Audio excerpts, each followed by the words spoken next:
I can't believe I would have to make a video like this. A health guru claimed puffing on cigarettes is linked to longer living, but now he's trying to extinguish the controversy. You guys hear this on Dr. Mike's podcast? Dr. Stephen Gundry appeared on the Checkup podcast with Dr. Mike and claimed smoking cigarettes was linked to longer living. Actually, let me stop you right there. Probably it's because he smoked that he's doing so well. Dr. Gundry sent a cease and desist letter demanding Dr. Mike remove an Instagram clip of the interview posted earlier this month. You're wrong. But how? You are wrong. I thought it's pretty common knowledge that smoking is unhealthy and shortens lifespan, but clearly there's a story here to tell, so let's start with the podcast. Earlier this year, I had a chance to interview Dr. Stephen Gundry, an uber popular cardiothoracic surgeon who became a New York Times best-selling author that makes some pretty controversial nutrition and health claims. I was actually really happy to have him on my show for two reasons. One, every podcast he would go on, first of all, he would get millions of views, but he would make some extreme claim with limited to no scientific backing, and the podcast host, instead of challenging it or at least approaching it with skepticism, would do the same thing every time. It's a secret. It's a secret. Okay. There you go. Wow. Wow. Gosh. No, really? No way. Wow. This is interesting. What?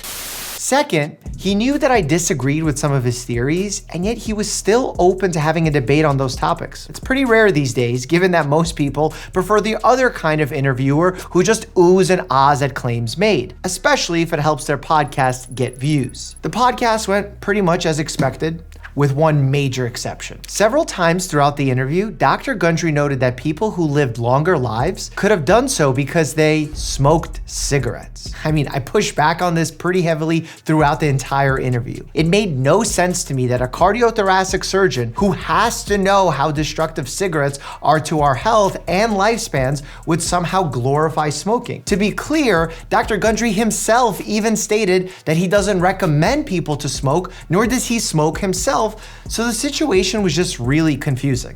Anyway, during one section towards the end of the interview, we got into a really heated discussion about that very topic. Our team decided to clip that section and make it into a short. And for fear of being disingenuous, we didn't cut any of the dialogue in that section. We started with smoking, we ended with smoking. In fact, here's that clip. You live longer by consuming a high-grain diet in the Leon Heart study. And you're arguing against those things. And you live longer if you smoke in some of these areas. But it's not because if you smoke, it's in spite of smoking. No, you're wrong.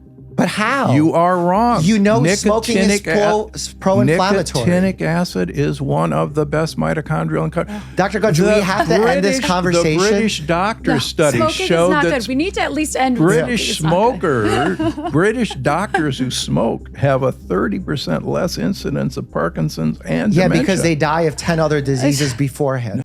Oh man. This is so problematic. Even Dr. Danielle Bellardo, preventive cardiologist, who also joined us on the podcast, was beyond shocked at the statements made. First of all, let's be clear.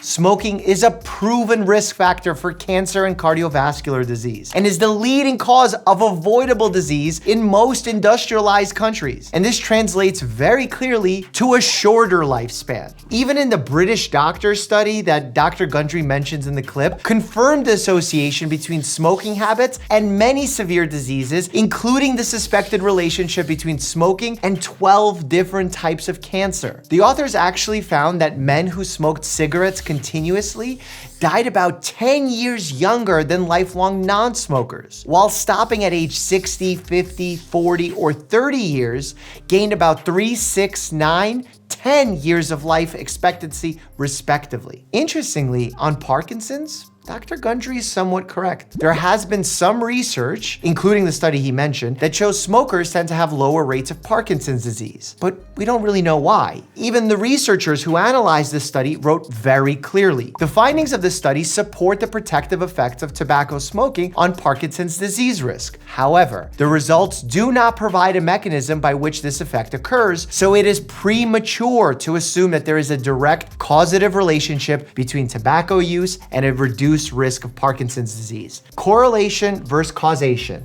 Did two things happen simultaneously, or did they cause one another to happen?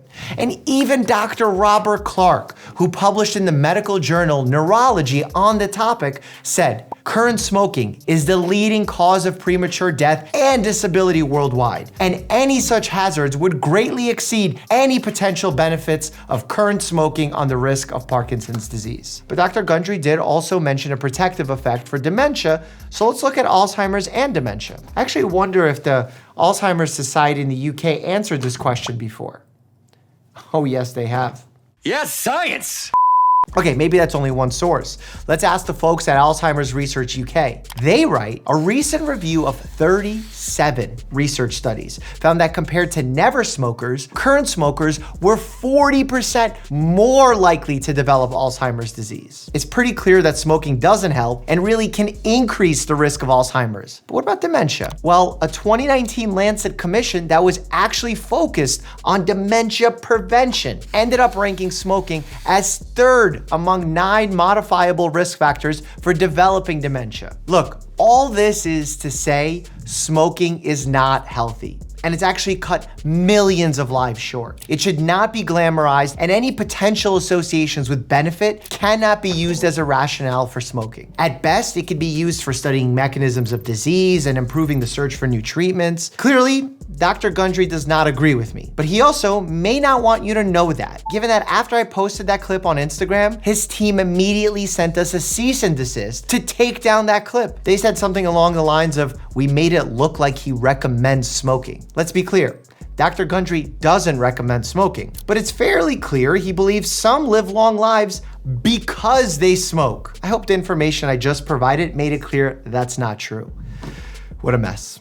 I hope the takeaway from a situation like this for all doctors, especially those on social media, is that it's okay to make a mistake. It's okay to misspeak, but it's not okay to double down on misinformation, and certainly not to use the legal system to silence those who are only interested in the accuracy of the information.